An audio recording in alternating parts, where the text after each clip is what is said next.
Okay, and we're back. So, first off, happy early 4th of July, everybody. Hope you're all having a great time.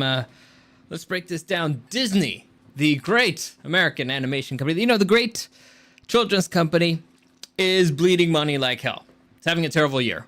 It's lost about almost $1 billion in the last year over a series of flops, and this is on box office alone, so things are not looking good in the House of Mouse. Let's break it down. Welcome to the newest episode of SDW. Super Dario World!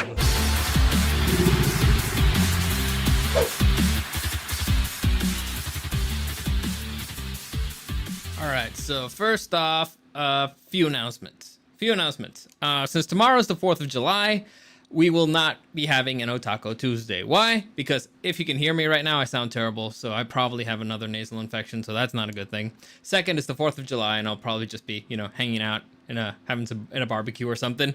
Third, Eric's working, so it would be just me. And it's always a lot more fun when there's, somebody else to banter with. So, just again, quick reminder, tomorrow, no Otaku Tuesday. However, this Thursday, we will have the first, live movie, movie club. If you guys want to join me, I'm calling it for now, Underrated Gems. If you want to join me, it's a movie club. We're going to be talking about a movie, fun facts about a particular movie. And this, I wanted to start with The Hunchback of Notre Dame, the animated version. I believe right now it's on Disney Plus, if you want to watch it, speaking about Disney.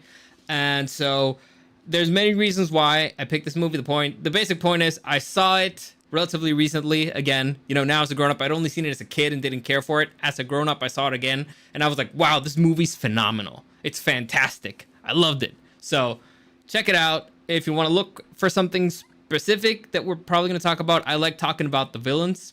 The villain for this movie is phenomenal. He's truly sinister. And we will probably be breaking that down. So if you want to join me, it'll be this Thursday at 5 p.m. Pacific. That's when the movie club will happen. Also, for next week's movie club, so again, The Hunchback of Notre Dame will be on July 6th. On July 13th, we will be doing what I consider to be the next movie club will be what I consider to be one of the most underrated movies of all time, and that's The 13th Warrior. So Antonio Banderas, Vikings.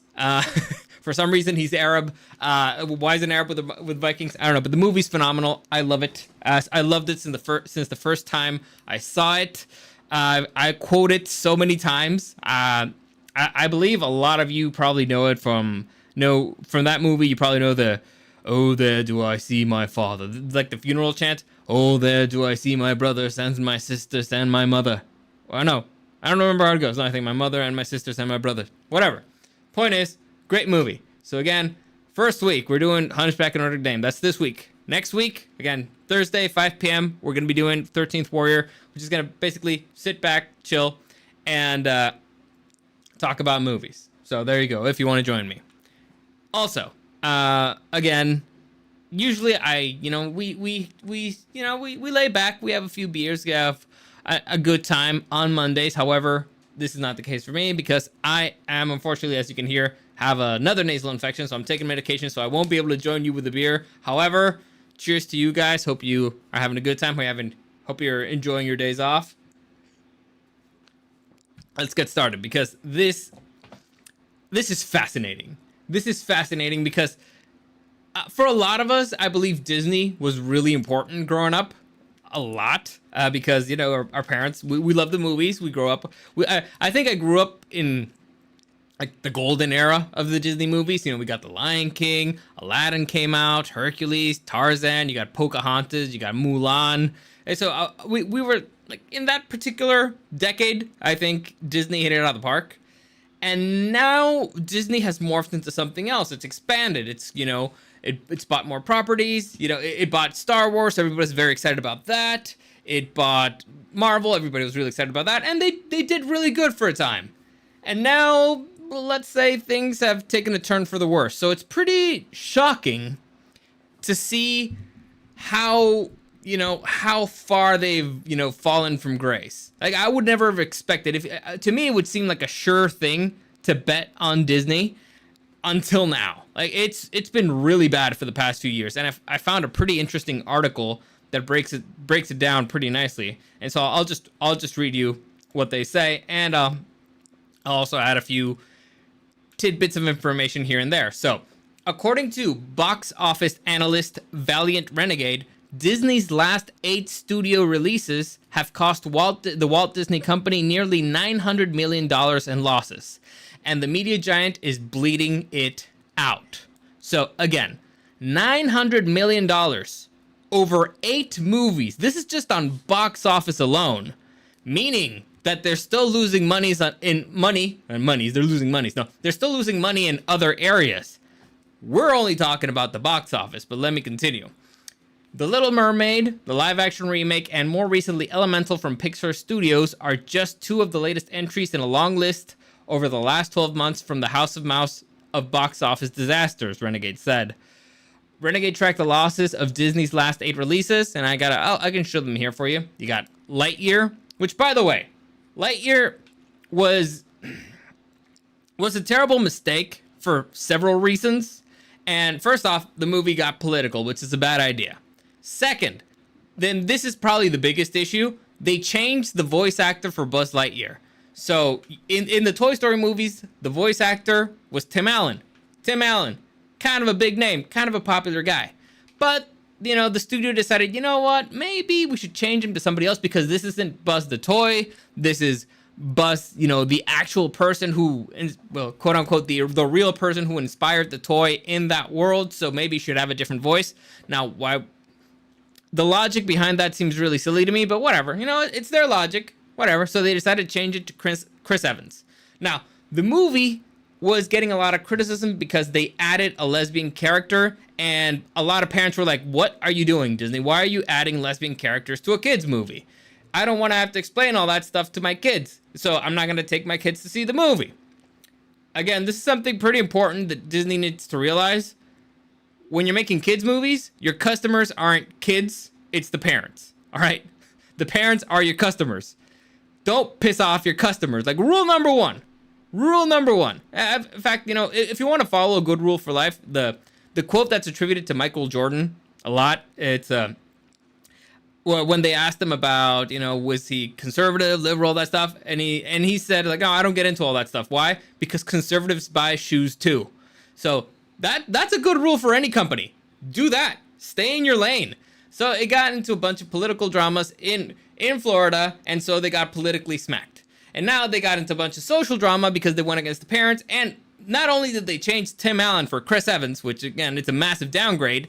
Here's what Chris Evans had to say about the parents. And again, do not go against your customer base. If you're trying to sell somebody something, don't insult them. Rule number 1, sales 101.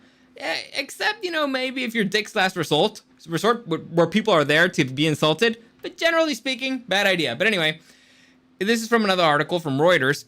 Actor Chris Evans, who voices the main character in Lightyear, applauded movies to reflect all types of people and said those who react negatively should be disregarded.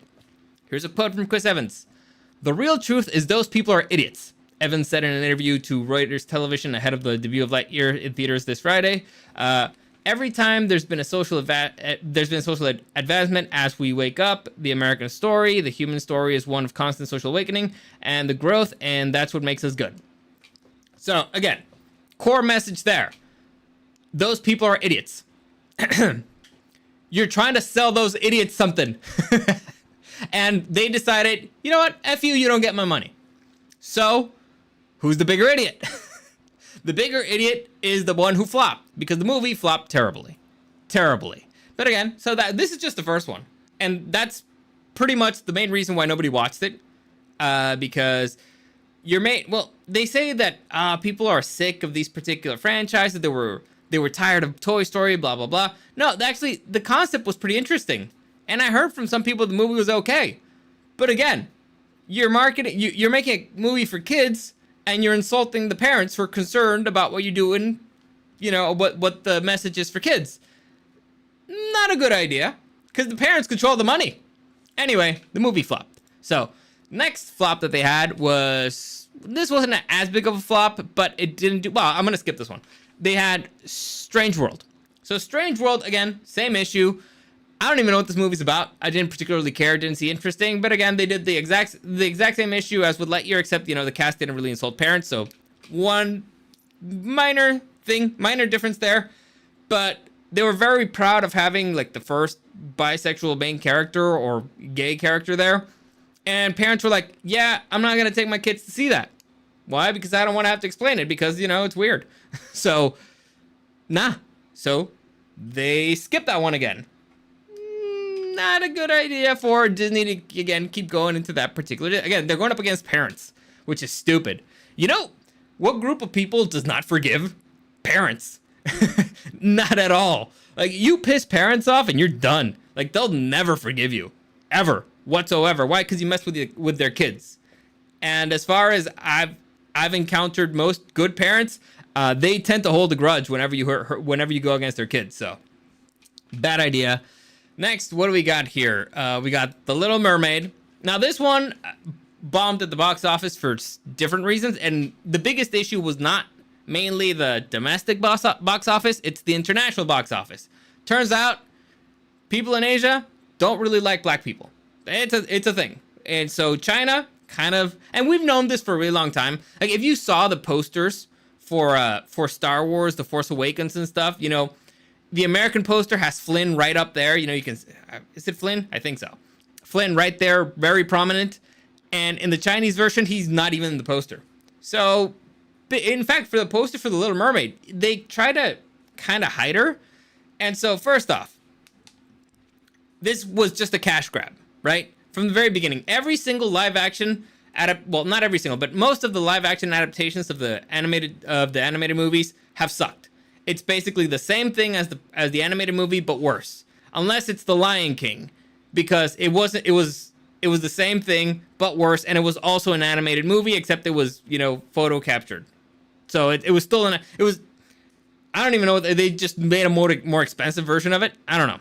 Point is, it sucked. And to me, I was like, I'm done with all of you. This is all just a cash grab, and I hate you. And then, you know, they started complaining a lot about, and this is really funny for the Little Mermaid specifically, because they changed, you know, the race of Ariel, and everybody was really upset because, you know, everybody's got an image of Ariel in their mind. It's, you know, the redheaded white girl who's half fish. That's the image. That's the iconic image of Ariel. And considering the fact that, you know, Ariel, well, The Little Mermaid is a fable that comes from Denmark, it makes kind of sense. You know, there's mostly white people over there. However, what's really funny about this is that Disney left the girl's hair red. So to me, it's hysterical. It's because the people who want to defend one thing they can't defend the other. So, for example, if you tell somebody like, oh, well, no, the character should look more like the character from the cartoon. You know, it should be like a redheaded white girl. It's like, no, what does her skin color matter? What does all that stuff matter? It's like, all right, fair enough. Then why did they paint the girl's hair red? Right? Like, they shouldn't have changed the girl's hair color. Her hair should have been, I don't know, brown, black, blue, whatever. If the color of the skin doesn't matter, then the color of the hair doesn't matter. So why don't you just change that too? But they're like, no, because Ariel's hair is red. Like, what do you want me to tell you, guy? It's really stupid. It's really dumb. But again, they paid for it at the box office because turns out that nobody in Asia wants to see that. And in American box office, I think it did fine. And the problem to me was the biggest issue. I heard a few of the songs. They sound terrible. And I saw a clip on YouTube of the song Under the Sea. It looks terrible. Like, they try to be too realistic with it, and it sucks. Like, if you guys remember Under the Sea, Sebastian is trying to convince Ariel that being under the sea is awesome. So it should be a fun song, right? She should be having a good time. She should be, you know, playing with the fishes, but not in the mafia way. So she's sleeping with the fishes. So she should be having a good time under there. And if you see the clip, it's super boring. There's just fish swimming. It's not colorful. It's dull. It's ugly. So, whatever. Point is, another flop right there. And finally, the final flop that they've had recently is elementals. So I honestly don't know anything about this movie. I didn't know that it even came out. So they didn't push it or whatever, but I haven't heard anything good either. So there you go. So then we go, those are like the normal ones. And you got even a couple of Pixar ones there. Then we got all the MCU stuff. So you got Thor Love and Thunder, which sucked. It's terrible. They made Thor a clown. So Thor, I think, is the only OG of the original Avengers who's had his own movies, because Mark Ruffalo he's been the Hulk, but he's been a B tier character, right? He hasn't had any standalone films. So it sucks, but the Hulk has been B tier character. You got Black Panther Wakanda Forever, which doesn't even have Black Panther. I'll be honest with you, I still haven't seen this movie. Why? Because Black Panther's not in it. So I already know the movie's going to be stupid. Why? Because the actor died, and so they decided, well, we guess we can't recast the character because of reasons. I don't know why the reasons are, but they're pretty stupid to me. So that's a problem. Next, you got Ant-Man and the Wasp, which I already broke down. I told you I didn't really like it because they really fucked up Kang the Conqueror. And I know that I always fuck up the name Kang the Conqueror, or is it Kong? I don't even know. Point is, they really fucked up the next stage, and MODOK looked disgustingly bad. But, by the way, I have a theory of why the movies look so terrible and all that stuff, and I'll get to it in a minute. So, MODOK sucked. The story sucked. Scott Lang's always been kind of a clown, but whatever. The problem is that they made Hank Pym a clown in many ways. So, I don't particularly like that they've been doing that with all the MCU characters, but whatever. Point is, movie wasn't great. It was stupid. It didn't really make any sense. It only confused stuff more than it should have. And I don't know what the hell they're going to do with the future, because they kind of already killed off supposedly the quote-unquote scariest villain that they had next. Why? I don't know. I don't know why they do these things. Finally, we got Guardians of the Galaxy Volume 3, which did okay at the box office. In fact, I'll say it did well in the box office. In fact, I'll say it did so well at the box office that people were optimistic about this year's, summer blockbusters. They were optimistic about the industry going back to pre-pandemic levels, pre-pandemic numbers. However, it doesn't look like that's going to be the case over the summer. So this one's okay. I already broke this movie down. I don't think it saves the MCU. In fact, overall, I think it's the weakest of the Guardians of the Galaxy movies. I already broke it down. If you want to see my review for it, it's right there. Didn't love it. Didn't hate it. Didn't love it. It was just meh. All right? Meh is the best thing I can say for it. So that's the latest movies that's come out that's cost the studio about $900 million at the box office. But there's still more to come. We've got right here, currently in theaters, Indiana Jones and the Dial of Destiny. And let me tell you about Indiana Jones. Let me just read this real quick. This is an article from The Guardian. Indiana Jones and the Dial of Destiny struggles at global box office. First off, it's been widely panned by critics. Now, fans have said it's okay, but critics have just been thrashing this movie. One of the best examples I've heard for it is that it feels like a party that nobody asked to be in, and that it should have ended a lot earlier than it did, which is just brutal. It's a brutal way to describe a movie, but all right. Analysts decry disastrous results as Harrison Ford's Hollywood blockbuster takes $130 million on opening weekend. Now, that sounds pretty good, right? It sounds okay, but let me keep reading. Indiana Jones and the Dial of Destiny has proved a disappointment in the US and international box office in its first week of release, a second successive setback for supposed Hollywood tentpole movie after The Flash failed to set audience alight earlier in June. Now, I still haven't seen The Flash because I haven't seen a single meme from the Flash movie. Not a single one. I also haven't seen a single one from Across the Spider-Verse, by the way. And my rule kind of now is, unless I see memes about it, I'm not really gonna rush to movie theaters to watch it. Unless it's somebody who are like, all right, like for example, Tom Cruise, I'm gonna watch his movie because he's earned it. He's earned my trust. And I've seen a bunch of behind the scenes stuff for the latest Mission Impossible movie. It looks pretty good. But back to the Flash stuff. I'm not a big Ezra Miller fan, to be honest, right now.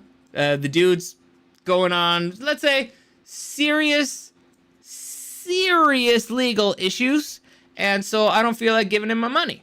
And the movie's going to be on HBO Max eventually, and it's probably going to be pretty soon because the movie's tanking at the box office. So I'm going to see it there probably. Also, the Spider-Man Across the Spider-Verse, I haven't been feeling well lately, and it's like, do I want to go to the movie theater right now? It's really expensive. So that's actually another issue that the movie theaters are dealing with. The economy sucks. Inflation's terrible. So you're not only competing against other movies, you're competing against inflation. And movie theaters are crazy expensive. Everything in there is crazy expensive. So that's not good. Anyway, so while the film opened at #1 at the US box office, its estimated opening weekend total of $60 million is at the low end of its prediction. And under half of the $120.7 that Spider-Man Across the Spider-Verse achieved on its first weekend. So again, it's half of what Spider-Man did. But again, Spider-Man, is it a fair comparison? Spider-Man is one of the biggest franchises of all time. One of. But Indiana Jones is, it's nothing to scoff at. This is a legacy franchise. And you got the main character returning, A-lister Harrison Ford. And it barely made $60 million. Half of what Spider-Man did. Not looking good. By comparison, The Flash took $55 million on its opening 3 days. Dial of Destiny's non-US box office also disappointed with 52 territories recording an estimated $70 million to make the film's total opening weekend $130 million for a film that is rumored to have cost around $300 million to make. $300 million to make, and I'm assuming that's not including marketing costs, because that also costs a pretty penny. And they pushed this movie hard. Deadline's box office analyst Anthony D'Alessandro ascribes this as disastrous results, partly to Disney's decision to stage a premiere at Cannes Film Festival. Always a risky proposition for a publicity-conscious studio, where it received largely middling reviews. It's also possible that, despite the widespread esteem in which he is held, lead actor Harrison Ford's box office clout is not what it used to be. His previous star vehicle, the adventure film The Call of the Wild, was also a box office disappointment, losing its studio an estimated $50 million. So, not doing good there with Indiana Jones. So it's likely that Disney will probably reach, $1 billion in losses for its slate, for the next 10 films. Although the next few movies don't really count. However, at the end of the calendar, if I'm not mistaken, they have this one, Marvels. So I ain't gonna watch it. I don't really care for it. And I saw the trailer and it looks so stupid, which is the next MCU movie. So I'll wait for it to be on Disney Plus, because I'm not gonna spend my money and go to theater to watch it because the movie looks disgustingly bad. So let's go back to the original article that I was breaking down. So Disney continues to miss the mark from every studio that they have, Renegade says, and they're not even done yet for this year, because Lucasfilm is on the table up next with Indiana Jones Dial of Destiny. I already mentioned this, and as of right now, that's going to be ringing up yet another loss for the Walt Disney Company unless something radical changes. According to the analysts, Disney spent $2.75 billion on the films and took in $1.86 billion for roughly $890 million in losses on these 8 films in the aggregate. $890 million. Whew! That, ladies and gentlemen, stings a lot. The best part is that the Spider-Man movie, which did really well, they don't own it. All that goes to Sony. Anyway, continuing, one of the things that we always talk about here that is the perfect time to remind everybody is that Disney consumes all of its own content post-theatrical. This is super important, and I kind of really want to break it down. Meaning that Disney, that used to license their big content out, like the entire MCU, to places like Netflix or Amazon for years, those were billions of dollars worth of third-party contracts that have now been taken off the table. So, not only do we need to consider how much money Disney has lost at the box office, we also need to consider how much money Disney has lost in economic opportunity costs. You see, that's how much money they could have made had they actually taken these films and licensed them to Netflix or Amazon Prime, or even similar to what Universal does with a split pay one window. If Disney had just taken the Universal type deal with those two major streamers, Disney would have a lot more money in its pocket, but they've chosen to keep it all at home to support Disney Plus. So, this brings us to, where do I have it? Do I have anything for Disney Plus? Let me check real quick. This brings us all to Disney Plus, which has been a massive issue for Disney. Massive issue. So, first off, let me see. Let me read this quick article for you. This headline. Disney Plus sheds 4 million subscribers in second straight quarterly drop. Streaming losses narrow by 26%. I'll read the article for you. This is from Variety. Disney Plus set us at 4 million subscribers in the first 3 months of 2023, marking the streamer's second consecutive quarterly drop after closing 2022 with its first ever decline. On the bright side, the Mouse House also managed to narrow its streaming business losses by 400 million, down 26% year over year. So Disney ended the quarter with 150.8 million subscribers at Disney Plus, significantly missing Wall Street's estimate of 163.17 million subscribers. That projected figure would have been up from the 161 million subs Disney fell to the prior quarter. So, let me break this down for you. Disney Plus is losing subscribers. Why? First off, again, you pissed off parents. Bad idea. You pissed off your customer base. Bad idea. Second, you're creating shit products.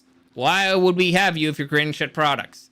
Third, the economy's not doing well. So if the economy's not doing well and you're doing shit and you're creating shit products and you insult me if I'm a parent, well then guess what? I'm not going to give you my money. That the first thing that I'm going to cancel is the subscription services. And the first one out the window is going to be Disney Plus. Why? Because you have nothing good to offer me and I'm pissed at you. So, not doing good there. Bad start. Terrible start. Disgustingly bad start. Now, what other issues do they have here? Well, first off, if you were paying attention, usually companies make money from their products, years into the future because, they license it to other places. They license it to appear on TV channels. They license it to appear on Netflix. They do other stuff with it. If you're keeping everything in-house in Disney Plus, guess what? You're not getting anything out of that product. It's just there. You're not spending anything on it. You're not making anything on it. Well, I guess you're making your subscriptions, but you're not making any supplemental money that you could have made from, let's say, Netflix. If Netflix were like, hey, I'll give you $1 billion for the MCU, that's $1 billion extra for all the MCU stuff that they're not going to get. And they could have had it there for a year or something and then taken it to in-house, but they're not doing that. Why? I don't know, because they're stupid. I don't know. They're selfish with their content. Also, another issue that this is actually going to get worse and worse because you guys remember there's a writer's strike going on. And one of the big issues with keeping everything in-house for Disney is that now they're getting sued because writers, and not just writers, I'm guessing everybody who used to get money out of a particular product being licensed now wants to get paid for stuff that they keep in-house. So you're pissing off the creators. Because let's say you're Disney and you have you hire somebody to write a movie for you. Let's say Ant-Man and the Wasp, right? Let's say you hire somebody to write that for you. And they did a good job.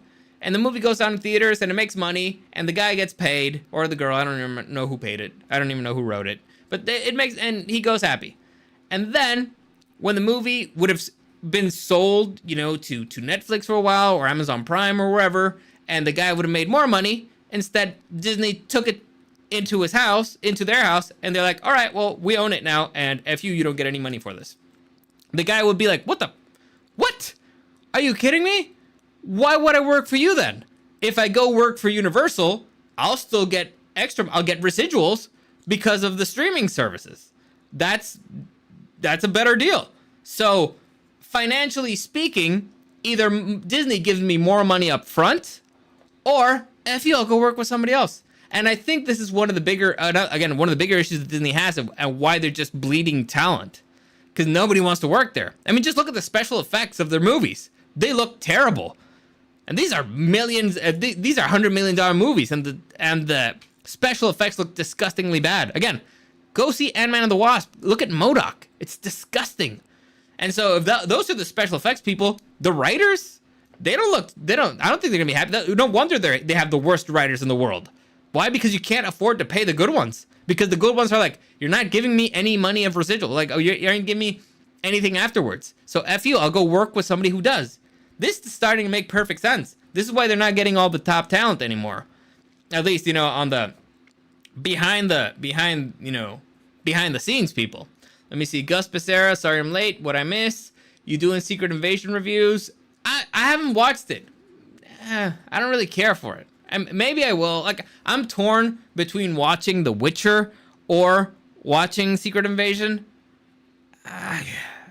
Like, I saw the first episode of The Witcher. I was like, season 3. I was like, it bored me, to be honest. I didn't watch it in the best circumstances because it was really bright, and so the show's really dark, so I couldn't really see everything. So but it kind of bored me, and I haven't heard any good things about season 3 at all. In fact, I've heard that it sucks. That's why I'm not excited to watch that. Secret Invasion, I haven't seen any memes.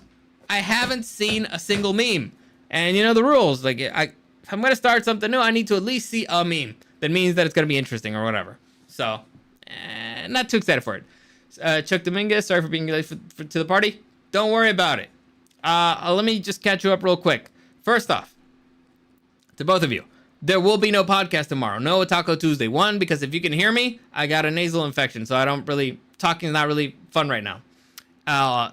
Second, Eric is going to work, so he won't be available, so we're not going to do it on Taco Tuesday. Also, it's 4th of July, so we'll probably go to a barbecue or something. Oh, I'll go. Eric's going to be working, sucker.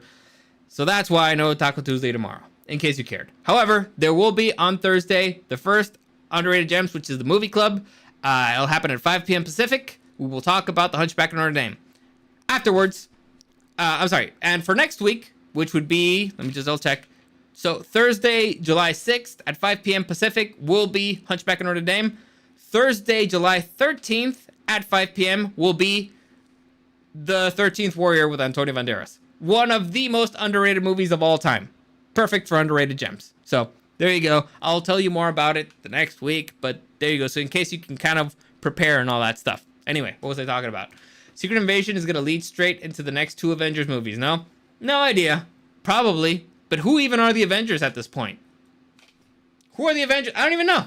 Hunchback cartoon. This one. Right here. Hunchback of Notre Dame, the animated Disney version. And we're speaking of Disney. So, I don't know if it's going to lead straight to it. But do I care? The problem is I don't care. I don't care. I don't care. They lost me. They lost me. Disney lost me. And again, perfect example of they've lost top talent. Clearly. And this kind of leads to something else. Speaking of the MCU. What have they done? Why is it so terrible now? Why is it so disgustingly bad? And the issue is, again, customers. They forgot about who their customers are. Who likes superhero stuff? Who liked it first? Who are the OG fans of Marvel? Who are the OG fans of DC? Kids, boys, men, all right? Males. Males like superhero stuff. And males do not complain about bullshit stuff. Like, for example, girls complain about supermodels in magazines. They're like, oh, it's not realistic. Nobody could look like that. Oh, Stan, it affects me. Boys see freaking Superman who's ripped, Thor who's ripped, Batman who's crazy ripped, and you're like, he's so cool. We see Henry Cavill who's ripped, and you're like, he's so cool. I want to be like that. Because we're not bitches. We do not complain about stupid stuff. We enjoy it. We enjoy all the hotties that they put, all the Wonder Womans and Power Girl and Supergirl looking hot in comic books, and we're like, this is awesome. You got hotties and they're kicking ass and we love it. That's all the studios had to do. The only thing they had to do is put in characters kicking ass and chicks looking hot, and they could also kick ass. And you had them. You did it for a really long time. It was great. You did it for a lot of movies. People loved it. People enjoyed it. Boys enjoyed it. And all of a sudden, they were like, hey, how can we expand our audience? How about if we add shit for women? How about if we start adding stuff for girls? Because, you know, we want girls in here too because it'll double our market. Guess what? Maybe you're getting girls, but what are you losing? You're losing boys. You're losing men. You're losing the people who have money. So I'm a childish adult male, all right? I would buy your merchandise. I would buy your movies if you make movies for me, but you're not making them for me anymore. So I don't give a fuck anymore. I'm not gonna pay to 14, 15 bucks to go to a movie theater to watch a movie that I don't care, that it's basically just gonna insult me because you insult every single thing that I care about, and you're just gonna be like, why do you even care? We're doing something different. Well, what you're doing sucks. You didn't read the characters, you didn't read the material, you didn't care about me, so fuck you. Anyway, that's the biggest issue over there. Let me see. 13 Wario is way underrated. Yes, thank you. Thank you. I love that movie. I quote it all the time. Like, how'd you learn that? I listened. Chuck Domingue, Gus Becerra, Avengers Secret Wars coming 2025. Don't care. I don't know who the Avengers are. I guess it's a secret. I don't even care who the Avengers are at this point. Right? Because they're not doing anything good with them. None of them. They're running out of comic book storylines like Game of Thrones. Chuck Dominguez, virgins like superheroes. Lol. Listen. They can't run out of good stuff. Well, listen. If you're running out of stories, you're an idiot and you just don't want to do research. Because there's a billion storylines out there. Most of them probably terrible, many of them phenomenal. All you have to do is grab one of the good ones and just run with it. The problem is you keep hiring people who don't care about the product. They just want to use it, whatever it is you give them as a skin suit to do whatever they want, and they want to project. They just want to fucking project. That's why they're putting superheroes in there who are not ripped. Because they're like, oh, well, I mean, I'm not ripped, so I don't really care. Like, I'm not, listen, I couldn't have the body of Wonder Woman, so I'm going to have to change the character to look more realistic. Well, fuck you. Because you know what I don't care about watching? Like a non-hot, well, I know Wonder Woman is obviously a terrible example because Wonder Woman is really hot. The actress Gal Gadot. But I mean, they're going to change her. So what the fuck are you doing? Why? This is not difficult, all right? You want to make money? Superhero movies? Just go into any fan, go to a Reddit thread for, I don't know, let's say The Flash. I don't know, not even The Flash. Let's say somebody who's a little bit more, let's say Green Lantern. And right into the thread, what are the 10 best Flash storylines? And they'll give you like hundreds. Out of them, you do a consensus, you pick out ones, that people mentioned several times. You read them, and then you adapt that into a movie. That's it. That's all you have to do. And you know what? Sorry. There's already a storyboard for it. It's a comic book. All you have to do is follow the fucking comic book. That's it. That's all you have to do. And the people who are actually fans of the Green Lantern will be like, this is fucking awesome because this is what I'm a fan of. That's all you have to do. But they don't do it because they're stupid. They're stupid people and they don't care about you. In fact, they hate you. They hate you. They say fuck you every single time they bring out one of these movies and they change something that's super important for their character. Let's say Kraven the Hunter, who's a Russian who doesn't have superpowers and likes hunting. They just change that. He doesn't have a Russian accent and he has superpowers because fuck you. Venom, who's supposed to be in New York and, be Spider-Man's nemesis or one of them. Fuck you. He's going to be in San Francisco and have no contact with Spider-Man because fuck you. Every single fucking time. I hate it. I'm done with it. I'm done with giving them my money. And again, I could just watch it for free somewhere else. Or, well, again, I have the subscription for Disney Plus because I technically get it for free from my credit card. So I don't have to pay for it. They're paying for it. I can just watch. All I have to do is wait. And guess what? Your content is so fucking terrible that I have no issues waiting for it a little bit because I don't feel like I'm missing anything special. In fact, the only reason why I watch most of that stuff is so that I can do reviews about it, so that I can get mad online and just, vent. If I didn't have this podcast, I probably wouldn't watch a lot of the shit that I do. Probably. Just because I know that it's going to be shit. I could tell from the people who made it. I could tell from the people who wrote it. I can tell from the first fucking trailer that it's gonna be disgustingly bad. Anyway, let me see. Chuck Dominguez, for example, DC Comics has such a good stories. I just don't get why they just take the stories from the comics, and DC live action movies would have been great. Yes, thank you very much. That was my point. Thank you for reiterating it. I don't even remember what I was talking about anymore. I don't even remember what I was talking about. I lost it. But anyway, I'll go back to the article that I was reading about Disney losing money because haha losers. So all right, so I already explained it. Disney Plus is the reason why they're not giving more money to the talent, after they left box office. Disney Plus is the reason why Disney's not making money from the products that they already have because the deals that they have are really stupid. And so it's this weird situation where, and they're losing subscribers from Disney Plus. So you guys remember for years, I kept saying that Netflix is unsustainable. Netflix is going to be the first one to disappear. I might have been wrong. It might actually be Disney Plus. Disney Plus might be the first one to go because this does not sound sustainable at all. At all. And I know that a lot of people like, parking their kids in front of the TV and just, watch a movie. And I get it. I love it. I was hanging out with my niece.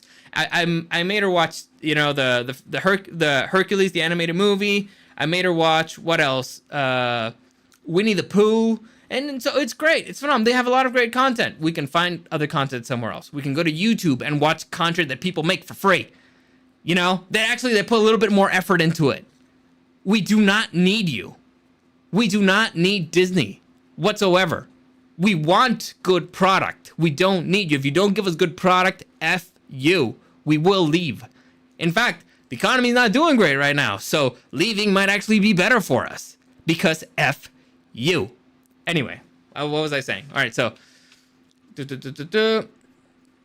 Disney had just taken the Universal step, blah, blah, blah, keep it. All right, so as BizPack Review has reported, Disney streaming service Disney Plus doubled down on woke messaging, even amid Walt Disney Company Chief Executive Bob Iger's March announcement that he was hoping to cut at least 7,000 jobs. So, and Disney cutting people. Done. And they're doubling down on the stuff that led to people getting fired. Why? Because the higher ups are like, listen, either it was my fault or it was your fault, and it's your fault, so fuck you, and now you're fired. Listen, the film industry is not doing great right now, not at all. And you can blame the pandemic, you can blame a whole bunch of stuff, but at the end of the day, it's because you've made shit. You've made shit products for a really long time, and you've insulted your fans, and we've had enough. Because we can go find other stuff, better stuff somewhere else. And by better stuff, I don't mean like, better than, let's say, Infinity War.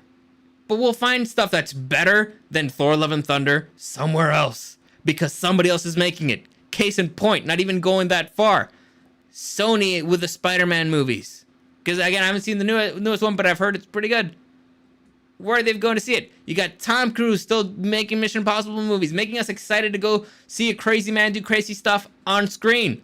There's still people making good stuff, and we can just go there and watch it, and we don't need you. Anyway, Toy Story 1 and 4 is on a constant loop in my house. Guilty. That's fine. That's fine. There's no. If kids love Toy Story is a great story. The old movies, they have great lessons in them. That's great. If I'm showing a movie to, let's say I'm hanging out with my niece or whatever, I'm going to show her a movie that I've seen. It's going to be one of the older ones, because I don't trust the new ones. I don't trust the new content, and I'm not going to get in trouble with my brother and my sister-in-law because I showed the kids something that I wasn't supposed to on Disney. That's not something that that's not the hill that I'm going to die on. That's not a fight that I'm willing to have. I want kids to be innocent. I'm sorry. I value purity in children. I want them to be innocent, and I also do not want to get in trouble for opening up a can of worms that my family was not ready to open with a kid. It's a bad idea overall. So I'm gonna show a kid a movie that I've seen that I know is safe, that I know it's good. Toy Story 1 through 4, it's fine. They'll enjoy it. They're good, and that's it. We'll keep it safe. We're not watching any of the new content, and they're not making any money from the new content. They'll make stuff from Disney Plus, whatever. But eventually, if I'm sick of it, you could just buy the 4 Toy Story movies on Blu-ray. It'll be cheaper than, eventually it'll be cheaper than Disney Plus. Like, I bought WALL-E the other day for $3. It was used on Amazon. It's great. I love WALL-E. So, anyway, continuing with this article. In Q4 this year, their streaming business lost an eye-watering $1.5 billion. Not only is that crazy high, but it's way more than the $630 million that it lost at the same time the year before. The losses are also expected to continue for some time yet, Forbes reported in late 2022. So again, they lost almost $1 billion at the box office. And Q4 last year, they lost 1.5 billion. 1.5 billion, and that's 2022. As I read earlier, Disney Plus has lost 4 million subscribers in Q1 of this year. It's not going well, and it's hysterical, and you fucking deserve it. Still, Disney elected to include girls among the Lost Boys and Peter Pan. Again, because fuck you. Tinkerbell is suddenly black, and Snow White and the Seven Dwarfs are no longer to be dwarfs, and Snow White is now not white. Yet again, why? Why are you doing this? First off, do not make live action adaptations of movies. Peter Pan, I can understand it because it was a play before, but adding girls to the Lost Boys? Seriously? Seriously? Seriously? I haven't seen the newest Peter Pan, but now I'm not gonna. Cause fuck you. Why would they add freaking girls to the... It's in the name, the Lost Boys. One of the biggest parts of the story is that Peter Pan brought Wendy to be their mother. That's a kind of a big deal. Anyway, whatever. Stupid. It's all stupid. It's all stupid, and I'm happy that they're losing money for being stupid and not just making good movies and not just giving people what they want. You know, a cash grab is when you give people what they want, and it's fine. That's fine. It's okay. Listen, you want to make money, and people are like, we want the exact same thing, but you know, fine, whatever, do it. I would add something special so it's actually worth their money, but it's fine. You can do it. Go ahead. People want to see it. People like seeing the newest Beauty and the Beast. I haven't seen it because, again, I'm in a stance that I'm not going to watch movies that are basically just cash grab. But people like it. Fine. Give them that. But you're changing kind of important deals. Like, the dwarfs are not dwarfs. What are they? Snow White's no longer white? It's in her name. They called her Snow White because she was so pale. What the fuck are you doing? This is stupidity of the highest order. Do they have the red man on the new Peter Pan? Oh, what makes the red man red? I recently watched it. Oh, that's another movie that I recently watched with my niece. I showed her Peter Pan. She loved it. It's great. And also, it's really fucked up. Peter Pan is super fucked up. He's a psychopath in many ways. And I remember the scene with the mermaids, because my niece loves The Little Mermaid. She loves Ariel. And so the scene where the mermaids are, you know, they're trying to drag Wendy to the water. Peter Pan's like, what are you doing? And the mermaids are like, what? We were only trying to drown her. I'm like, man, this movie's fucked up. But I get it. It's theater humor, so I get it. It makes sense. But look, again, going back on it, it's like, wow, this is truly evil. Now I get all the stuff where Peter Pan's the bad guy. I totally get it. Anyway, what am I continuing here? Meanwhile, Disney Plus's Proud Family series is awash in critical race theory. This is also a big issue. Even so, the Mouse House will likely survive the staggering losses Renegade predicts because, frankly, Disney has always made the largest portion of their revenues, at least for the last several decades, on theme parks and resorts, along with linear broadcast television, specifically live sports. The profits that come from those elements on Disney Plus, on the Disney company, what funds the production and marketing for these big movies. But that can go on forever. It's just simple numbers, folks. That's where we are. The Walt Disney Company is just making all the wrong decisions, not only creatively, but in the distribution channels as well. So, as you heard me mention right there, live sports is one of the things that's keeping Disney afloat, right? You remember that? You hear that? Pay attention. Remember that right now. Compare it to this headline. ESPN layoffs. ESPN lays off about 20... Oh, this is the wrong headline. Whatever. On the same day, ESPN ran special extended coverage of player comings and goings on during the NBA free agency. About 20 of the network's top on-air talent found that they would be on the move as well. So Disney, which owns ESPN and gets most of its money from, you know, all the live sports stuff, is firing people from their live sports stuff. These are the 20 people who are getting fired. You ready? You might know some of these names. Jeff Van Gundy, Jalen Rose, Keyshawn Johnson, Max Kellerman, Susie Kolber, Chris Chelios, Matt Hasselbeck, Steve Young, Rob Ninkovich, Neil Everett, Ashley Brewer, June Lee, LaFonso Ellis, Todd McShay, Jordan Cornett, Jason Fitz, and David Pollock. So you're telling me that the pillar that's giving you all this money is ESPN, and you're losing money on it, that you have to lay off people? It sounds like things aren't going too hot over there either. Because again, people are also pissed off at sports. They're not really happy at them adding stuff that has nothing to do with sports to their sports. They're not happy of them trying to push the WNBA on them because nobody gives a fuck about the WNBA. Okay? It's like softball, all right? Nobody cares about softball unless you play it. All right? You're not going to watch a softball league on TV unless you know the players or you play it. That's it. You don't even fuck. Nobody else gives a fuck. So that's the WNBA. It's softball. It's the equivalent of it, at least. Anyway.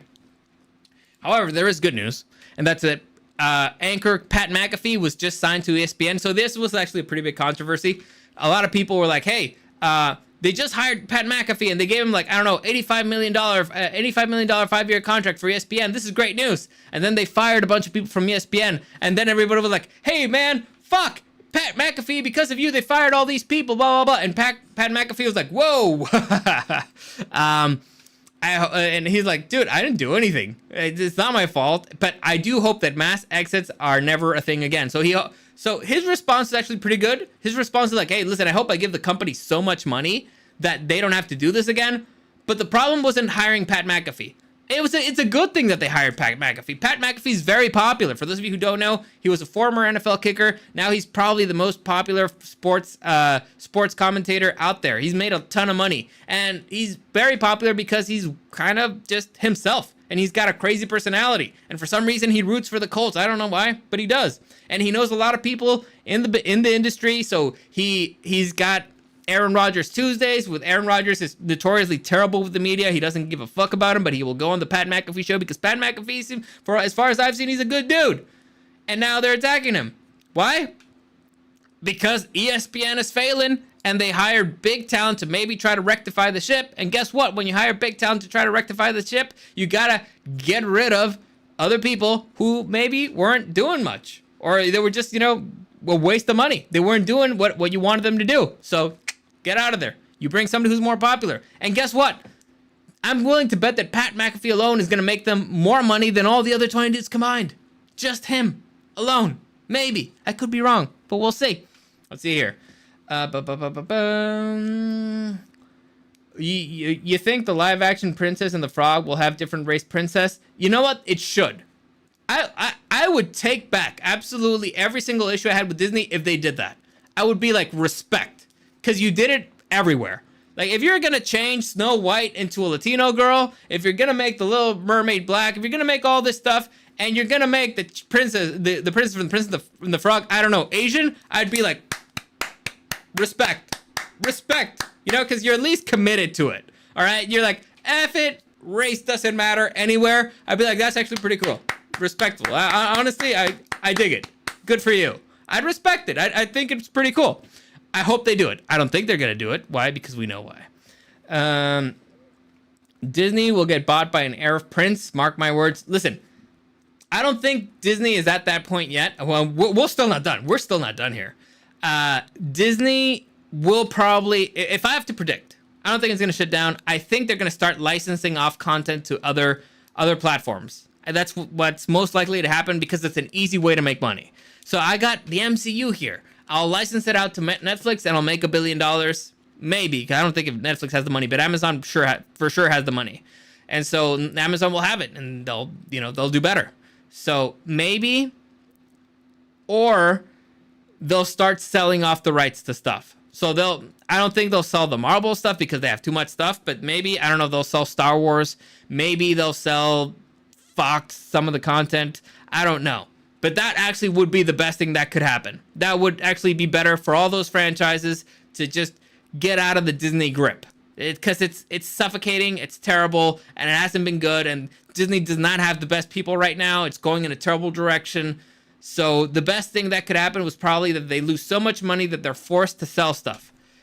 Maybe this means that we'll finally start getting people who love the content start making stuff with that content. Maybe. People who don't hate their fans. Maybe. But I'm not too hopeful yet. We'll see. We'll see. It's possible. In fact, you know what? I'll say it's probable. But we'll see. You know what sports ESPN didn't lay off any personalities in? UFC. The only non-woke sports they cover. Yes. UFC has grown tremendously since the pandemic. And you know why? Because they didn't shut down. They had Fight Island. They kept going, and they allow the fighters to say whatever the fuck they want. UFC has grown leaps and bounds over the last decade. It used to be like, I don't know, C, D tier entertainment. Now it's A tier. A tier entertainment. Maybe B. A, B, but it's still growing, and it's because they let their talent say whatever the fuck they want. If the talent wants to get political, fine. If the fighters want to get political, fine. The people calling the shots there don't. They stay out of it. They talk about the sport. The commentators talk about the sport. That's what people care about because we're there to watch the fucking sport. Now, if the fighter wants to say something stupid, you know what? Whatever. In fact, it's funnier because they create a wrestling type of scenario where you're like, oh man, this guy supports this. Fuck that guy. Now I want him to get his ass kicked. So it's better. It's more entertaining. And, you know, there's always the satisfaction of you may see that guy get his ass kicked. That's why it makes it more popular because at the end of the day, like Eric says, everything in life is wrestling. And so the more wrestling you add to your everyday life, the better it is. Chuck Dominguez. You know what? I'm to make a movie, and the title of the movie is The Last Mexican Standing, starring Sheamus, WWE wrestler. Do it. Actually, I'm sorry, but this has already been done before. Not that specifically. There's already an episode of South Park called The Last of the Mexicans, where the kids are playing CVP officers and illegal immigrants, and Butters kind of goes all the way down. He's one of the illegal immigrants, and he ends up all the way down in Mexico, or they.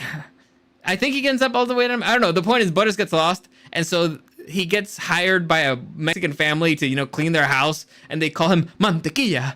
It's hysterical. The Last of the Mexicans, South Park. I recommend it. It's fucking awesome. Anyway, so ESPN not doing good. What they have in the future doesn't really look phenomenal for the company. What else do they have in the future? Well, they do have Star Wars. They have 3 more Star Wars projects in the horizon. And let me just read this for you because I thought this was pretty funny. So I'm going to read you the headline for this article that came out April 24th, 2023. All right. Daisy Ridley won't be the lead of the new Star Wars movie. So this is, again, not much is known about this movie. We kind of already know who the writer is, and I'm okay with the writer so far. But so they were talking about the movie, and this was talking about during the latest episode of the Hot Mic podcast, co-host John Rocha and Jeff Snyder of Above the Line discussed the new Star Wars movie. When answering a question about Ridley and potentially John Boyega's involvement, Rocha revealed that Daisy Ridley won't be the star of the film. So here's the quote. From what I understand and what some of the rumors have come out here is that Daisy won't necessarily be the lead, Rocha said. She'll be like the Luke Skywalker or Obi-Wan Kenobi of the situation, and she'll rebuild the new Jedi Order. So again, to me, this is kind of Disney admitting that they fucked up with Rey, and they know that she's not really that popular if they don't make her the main character. Because if she were super popular, they would make her the main character. In fact, I would argue that this was the problem with The Force Awakens, that they didn't make the popular characters the main characters. I don't know why they added Rey. Well, I know why they added Rey, and Rey was fine, except that, you know, they made her a Mary Sue. That was the problem. And by the way, for those of you who don't know who Mary Sue, it's a character that basically has no flaws, and everything comes easily to them, and they're not interesting. It's very boring. It's really stupid. It's extremely, extremely annoying to watch on screen, especially after seeing, you know, Luke suffer after seeing Anakin suffer for a really long time, just, you know, to even become slightly more talented than they were before. But whatever. Now, you remember that headline? This actually, that article came out April 24th. Now, this came out 18 hours ago. Star Wars boss promises Rey's new Jedi Order movie is something fresh. Ooh, okay. That's a bad start. Because every single fresh thing that they've given us from Star Wars, not every single thing, most of it hasn't really been good. Not great. So starting with the episode 7, 8, 9, not great. Especially episode 8, disgustingly bad. It's one of the worst things I've ever seen. Only thing that makes it not the worst thing I've ever seen is that I saw the Han Solo movie. That's probably the worst thing I've ever seen. Then you got the Boba Fett TV show, disgustingly bad. You got the Mandalorian, it was pretty good. You got Rogue One, was pretty good. So again, hits and misses, mostly misses. Very bad one. So per Games Radar, Kennedy spoke about Rey's story, insisting that in the wake of the sequel trilogy, the creative team is looking to take the stage in an entirely new direction. Rey has made a promise to Luke, and that's really the core of where we're going and what this story will be, the executive said. And I think it offers just tremendous opportunity to introduce new characters and start with something fresh. Because we culminated with what George Lucas was creating. You didn't culminate shit. All right? That was just, read the books. Read Heir to the Empire. That's kind of what George Lucas was building. What you built was crap. Anyway, I was creating, and now we take all of that and move it to the next chapter. Kennedy also acknowledged that Rey's film will deal with the ramifications of the war with the First Order, although how that will transpire remains unknown. So, does anybody care? Does anybody want to see Rey rebuild the Jedi Order? No. Nobody really cares about the Jedi. We cared about Luke. We cared about Leia. We cared about Han. And you killed all the fucking three. You killed all three. All the characters that we cared about, you just killed them off. For the stupidest reasons, by the way. The one that I could kind of defend is maybe Han Solo, but the way that he died, maybe. But it's still disgustingly bad what they did to the character. It was disgustingly bad. I hated it. So you killed the three characters, the three main characters that everybody loved, just killed them off. And you added the Marisu that nobody really cares about, and most people don't really like. Good fucking luck. You're not getting my money. Not a penny of it. It's disgusting. So, finally, to just, end things on a note, in case you care, or maybe like a potential high note in Star Wars, Dave Filoni. For those of you who don't know Dave Filoni, he created the Clone Wars animated show. He created The Mandalorian, and he's going to be directing a new Star Wars movie. He said he's going to be directing a new Star Wars movie, and this is what he says about it. There's a treasure of things to draw from, not just within our own series, but in the bigger galaxy. I definitely think a large-scale battle that would be very hard to do in our time that we're doing right now. When I saw the opening of Revenge of the Sith, and the starfighters that came over the bow of the ship and revealed this massive battle, I'm like, this is it. This is the movie that I want to see right here. So, massive space battles. Dave Filoni, I can respect it. We'll see. We'll see how that goes. I'll give him the benefit of the doubt. Not everything that he's done has been great, but most of it, I've enjoyed it. It looks like he kind of understands his stuff. So I'll give him the benefit of the doubt. However, I've heard that the latest season of The Mandalorian wasn't great. I haven't seen it because, again, I didn't care for it. I wasn't excited about it. I'll see it eventually, probably. But to leave you here with these final notes, these final tidbits of information. Money does not lie. All right? You know how they say in detective movies, just follow the money and all this stuff. And you want to catch the bad guy, just follow the money, follow the money, follow the money. Let me see if I can find the stock value of Disney over the last few years, and you'll tell me if you agree or not. Disney, right here. I had it open. I don't know why I closed it. Maybe because I'm stupid. So Business Insider. Let me open it right here for you guys. There you go. Let's make it big screen, full screen. So you can break it down right here. So right now, the stock for Disney is worth $90.45. Right? Let's see in a 5-year period. Look at this freaking graph. Look at it. This is not good numbers for any company, ever. So the highest that it reached, again, in the last 5 years, was $195, maybe $195.24. It is, and again, this is 2021, so not that long ago. And now it's all the way down to $90. It's lost $100 in stock value. This means that, I don't know, if you had, let's say, $1 million in stock, well, that's too much. Let's say if you had $1,000 worth of stock, now you got under $500. That's how bad it is. It's really bad. And if you look at the timeline here, early 2019, 2018, it was at 116. Let me see the lowest. Let me see if I can find the lowest here.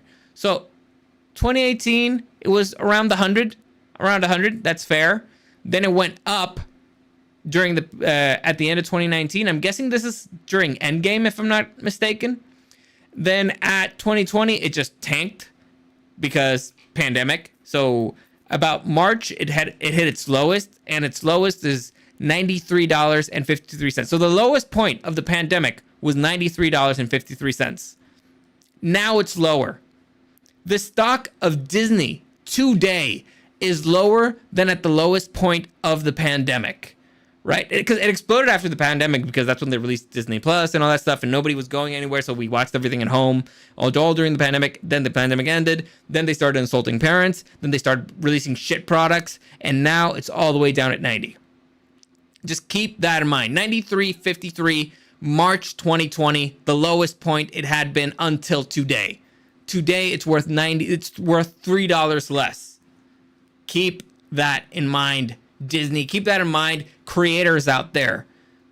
Make high quality content. Don't add stuff from the real world into fictitious world like they did with freaking Falcon and the Winter Soldier, where they added stuff from our world into theirs. Nobody gives a fuck. We're there to be distracted. We're there to see characters that we love do things that we love, which is kick fucking ass. That's it. That's all we care about. We went to see Star Wars because we wanted to see Rey. We didn't want to see Rey. We wanted to see Luke, Leia, and Han do rogue stuff. Luke have kick-ass lightsaber battles and stuff. That's what we were there for. Stop insulting your audience. It doesn't work. We hate it. It's really annoying. But I think that's a good place to stop. So, whatever. Oh my god, I ranted over an hour. I thought it was gonna be a short one. I guess I had more to say than I expected it. So, there you go. As always, comments, questions, or suggestions, you can find me at Super Dario World on Instagram and at Dario STW. Like, share this video, subscribe to the channel. It really helps me out. I really appreciate it. And again, no podcast tomorrow.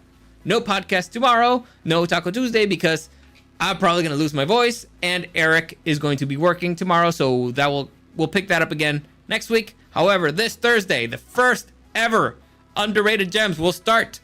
It's the movie club. It's my movie club. And we will be talking about The Hunchback of Notre Dame, which I accidentally closed the box for. Whoops. Let me see if I can reopen that. So we'll be talking about The Hunchback of Notre Dame because I recently rewatched it, and it turns out it's actually an awesome movie. The animated version. Then, the following week, which will be, so July 6th at 5 p.m. Pacific, we will be talking about Hunchback of Notre Dame. Next Thursday, not this Thursday, next Thursday, July 13th, 5 p.m. Pacific, we will be talking about Antonio Banderas' The 13th Warrior, maybe the most underrated movie of all time. So, if you have any suggestions for which would be the next great movie to talk about in Underrated Gems the following Thursday, let me know on next Monday's podcast or on this Thursday when we're talking about The Hunchback of Notre Dame. I'll listen, whatever. Like older, I prefer old movies because, Throwback Thursday. So old 80s, 90s, early 2000s, or 2010s even, as long as they're good. So there you go. As always, thank you for joining me. That guy, thank you for all these years of podcast and content. You helped me through my workday. That guy, you're welcome. Happy to help. Thank you for listening. As always, thank you for listening. And I messed up. I forgot what I was going to say. As always, thank you for listening, and I'll see you again next time.